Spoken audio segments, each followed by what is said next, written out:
દાહોદમાં બહુચર્ચિત બોગસ બિનખેતીના હુકમોમાં હવે એક પછી એક પરતો ખુલવા લાગી છે. કારણ કે મુખ્ય ભેજાબાદ શેષવને ધરપકડ કરવામાં આવી હતી, પૂછપરછ કરવામાં આવી હતી. પોલીસે એક એક કરીને જ્યારે કેસની પરત ખોલવા લાગી છે ત્યારે સૌથી પહેલાં તેમને જે સર્વે નંબર 303, 305, 306માં જે બોગસ બિનખેતીના હુકમ હતા તે બિનખેતીના હુકમના આરોપસર તેમની ધરપકડ કરી હતી. ત્યારબાદ પોલીસ રિમાન્ડમાં મોકલી દેવામાં આવ્યા હતા અને પોલીસ રિમાન્ડ પૂર્ણ થયા બાદ શેષવ અને જકરિયા ટેલર આ બંને આરોપીઓને સબ જેલમાં મોકલી દેવામાં આવ્યા હતા. પરંતુ બીજી એક ફરિયાદ દાહોદ એ ડિવિઝન પોલીસ મથકે નોંધાઈ હતી, જેમાં હારૂન પટેલ ઉર્ફે કડક દ્વારા સર્વે નંબર 376/1/1/4માં પ્રાંત અધિકારીના બોગસ બિનખેતીના હુકમ ઉપર સરકારના પ્રીમિયમની ચોરી કરી હોવાનું પોલીસ તપાસમાં બહાર આવ્યું. અને આ ઉપરોક્ત કેસમાં પોલીસે હારૂન પટેલ ઉર્ફે કડકને આ કેસમાં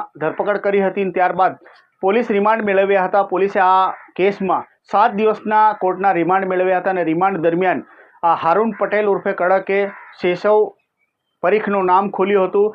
હવે પોલીસે ટ્રાન્સફર વોરંટના આધારે ફરીથી આજે એ ડિવિઝન પોલીસ મથકમાં જે સર્વે નંબર 376/1/1/4માં જે ગુનો દાખલ કર્યો હતો તેમાં મુખ્ય ભેજાબાદ તરીકે ભૂમિકા બહાર આવતા હવે તેની પુનઃ ટ્રાન્સફર વોરંટના આધારે ધરપકડ કરી છે.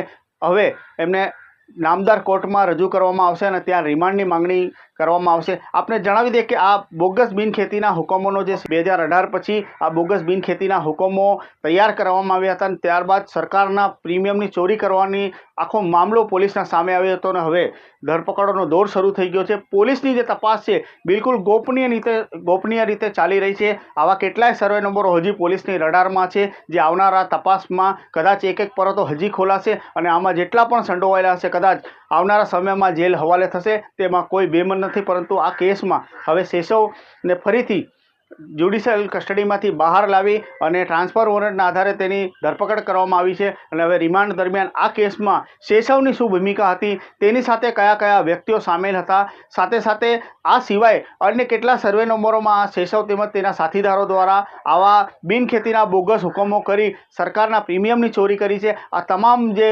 બાબતો છે હવે પોલીસની તપાસની દિશામાં રડાર પર છે. પોલીસ હવે તમામ જે કેસો છે તેની એક પછી એક બારીકાઈથી નિરીક્ષણ કરશે અને ત્યારબાદ આવા બિનખેતીના બોગસના હુકમો જે સામે આવશે તેમાં વધુ ફરિયાદો નોંધાશે અને આવનારા સમયમાં આ કેસમાં આરોપી તરીકે નવા નામ જોડાય તેના પણ હવે આજની તારીખે અણસાર જોવાઈ રહેશે. ત્યારે આવનારા સમયમાં આ બોગસ બિનખેતીના કેસ છે એ કેવા પ્રકારનો રૂપ લે છે, અન્ય કેટલા લોકો મોટા માથાઓ અથવા અન્ય કેટલા લોકોની સંડોવણી બહાર આવે છે, પોલીસ તપાસ અને રિમાન્ડ દરમિયાન શેષવ શું નવા ખુલાસા કરે છે, આ તમામ હવે પોલીસની તપાસની દિશા અને દશા નક્કી કરશે. ત્યારે આવનારા સમયમાં વધુ ખુલાસા થવાના હાલ તો એધાણ જોવાઈ રહ્યા છે. પરંતુ હવે દાહોદ પોલીસ પૂછપરછનું દોર શરૂ કરશે અને આજે શેષવને રિમાન્ડ પર મેળવી આગળની વધુ તપાસ હાથ ધરશે.